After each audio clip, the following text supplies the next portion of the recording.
Okay, yeah. So we spoke extensively about content structure, and I thought it necessary to share a sample that we have.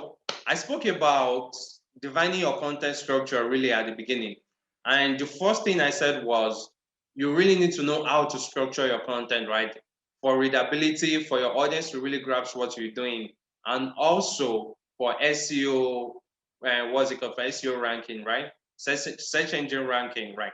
And I'm gonna use Oyinkansola's article as an example on our website. So she wrote about digital marketing, a guide for beginners, right? And first thing was she spoke about what digital marketing is. And of course, people want to know what digital marketing is, in as much as they know it's probably just marketing online or marketing electronically. They also want to know the advantages, right? And people really want to know types of digital marketing, right? And she spoke extensively about that as well. Look at the structure she followed. And then she spoke about digital marketing tools, right? You don't just really want to tell me different types, you want to tell me the tools I can use as well. And she went on to ask questions. Is digital marketing effective, right? And also, she went on to tell us the various roles of digital marketing. And as you can see, so if you really want to read this content as a reader, you can use all of the pattern to read it. Either the, what's it called? Cake layered approach, the F approach, or the commitment pattern, right? So you can see a subheading, you read through, it's explained each category extensively, right? And also, there is another that I really want us to look at as well. So now that has to do with what's it called? It's an article on finance, and I really find it very interesting because it speaks exactly to what we're really talking about. No, it's not, what's it called? It's not savers, it's not that. Okay. Okay, finance personality. Okay, I think I'm just gonna search for personality. So it's gonna bring it up. So what we're going to see here is it tells us it gives an extensive analysis of what you really want to read, right? So this article really talks, it spoke about what financial personality really is, went on to tell us different types of financial, okay, yeah, this is it. Okay, okay, yeah. Three financial personality today. Okay, the givers. Okay, okay. I'm not very, okay. This is not the article I was looking for, but let me go under the readers, the author's page. So we're gonna see, what's it called? A more robust example there. You're gonna see a more robust example there, and yeah, this is what I really want to talk about. So the writer is telling us about the saver's personality. So it tells us who the saver is, who the savers are rather, types of savers, excesses of savers. Then it went on to tell us the what's it called? The excesses of each category of the savers. Remember, we have investor analysts and others, right? I really find this article enjoyable because it spoke to each subheading that the what's it called? The writer really wanted to talk about. So this is how to structure your content, right? So I'm just gonna close this and jump into another slide. Another, what's it called? Yeah. Okay, let me see if I can admit more people. Yeah. So new share. I'm gonna share. Let's continue on let's continue the training already. Okay.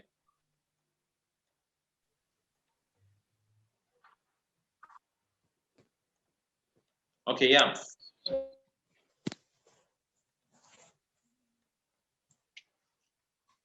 So the second part, we're going to be talking about what is it called? Topic research, really. So when you go online, when you get to search for different topics, it seems as though there's nothing new to write about anymore. Like search for any concept, you will see that, okay, there are probably thousands of, what's it called, of content on it already. And it seems as though there is nothing to write anymore. But that's not true, right? You're probably not searching for what people, what's it called? You're probably not thinking of what people, what, what's it called? Some sets, right? That comes to be specific now.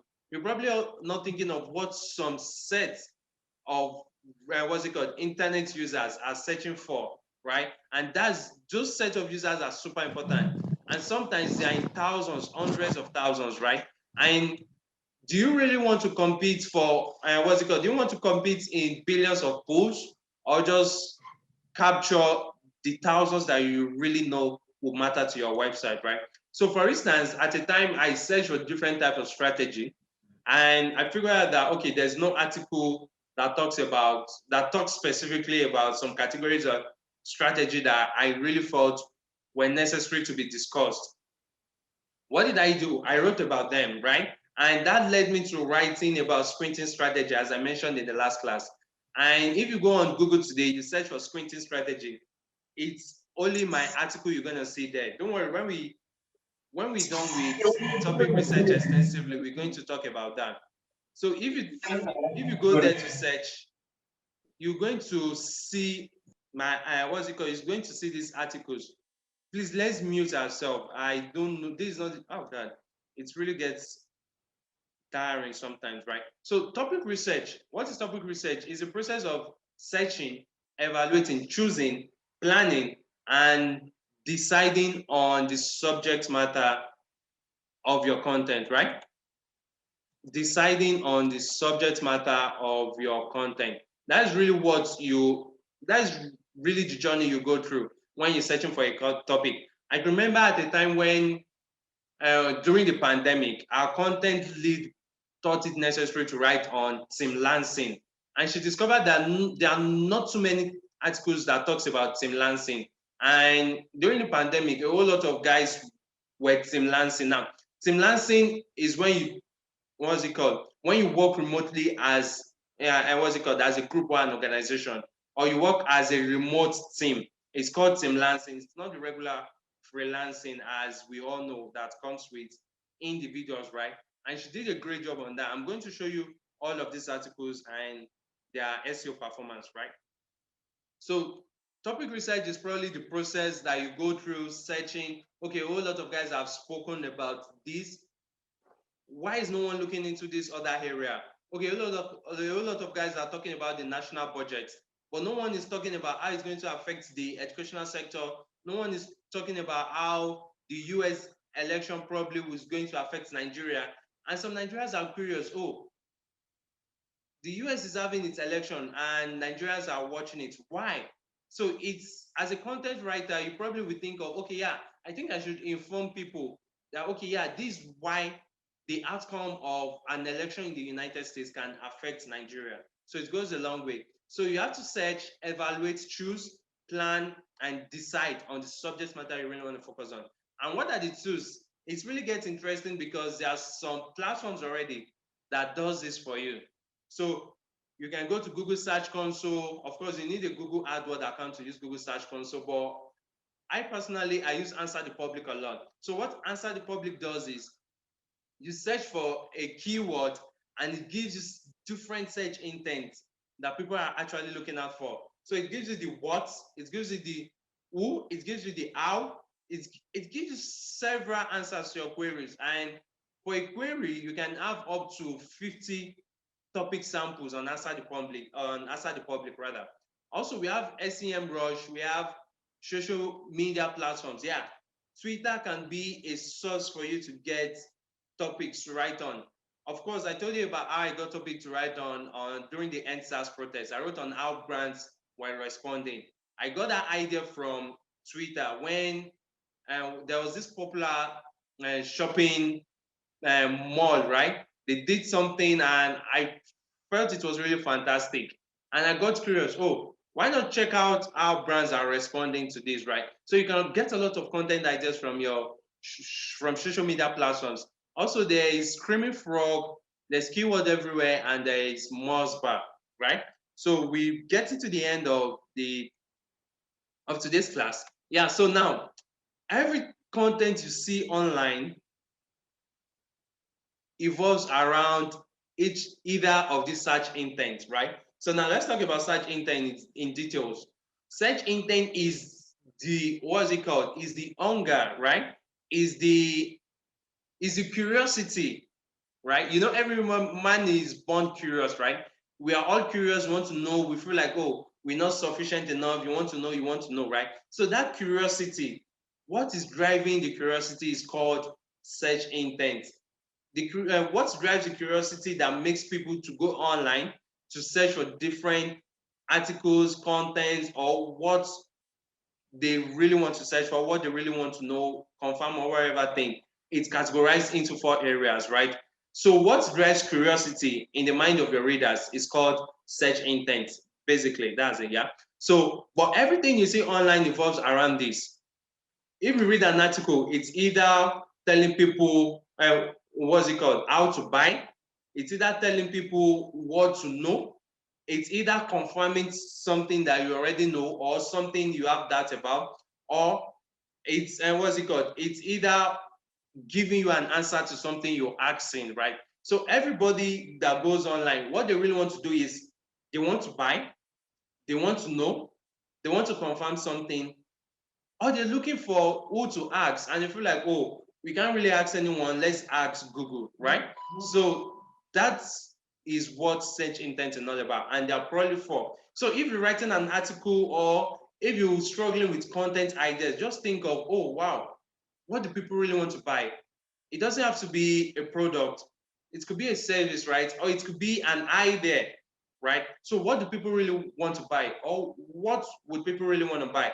Remember when we we're talking about our headline, we spoke about audience intent, right? So you can make a list. Oh, people really want to buy this, or maybe you are in the finance, you are in line, what's it called, in the line of accounting or finance and all of that. Okay, what idea do people want to know about financial management? You craft up topics around that, and okay, yeah, this is what I'm really going to sell, right? Then you break it down a bit and ask yourself, what do people really want to know? What do people don't know that I feel like I can tell them?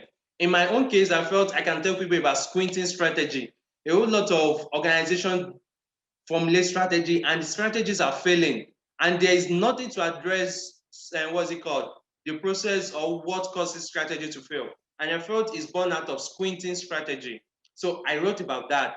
So I want people to know about squinting strategy, right? And also ask yourself, what do people really want to confirm?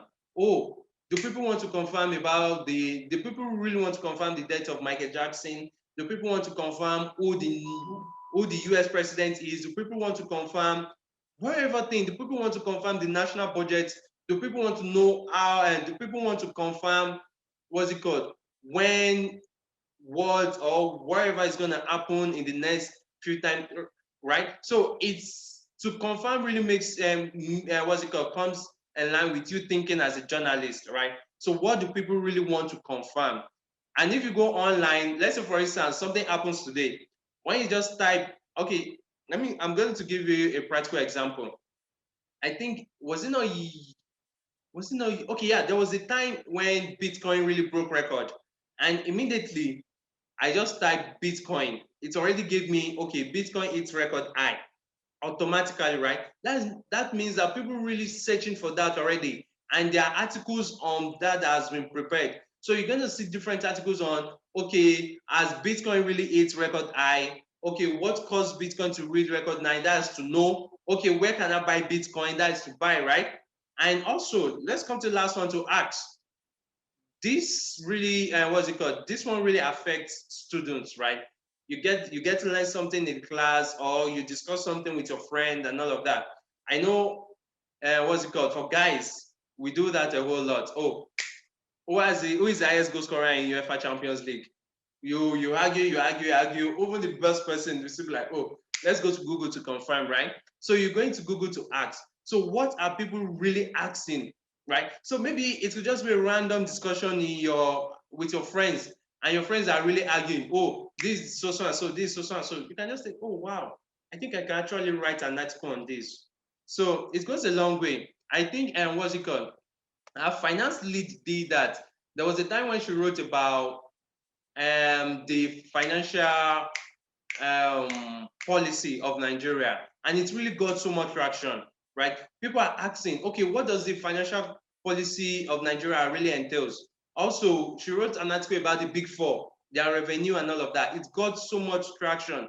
I think it had over 2,000 views without sponsoring or anything, organic rank and all of that. So all of these intents, when you and what's it called, when you're writing your content, have this at the back of your mind that these are the things that people are actually doing online. This is what is driving the curiosity of people online, and you really want to make sure that you fulfill those needs, right? So I think that was all for the class, and these were the resources used for this training.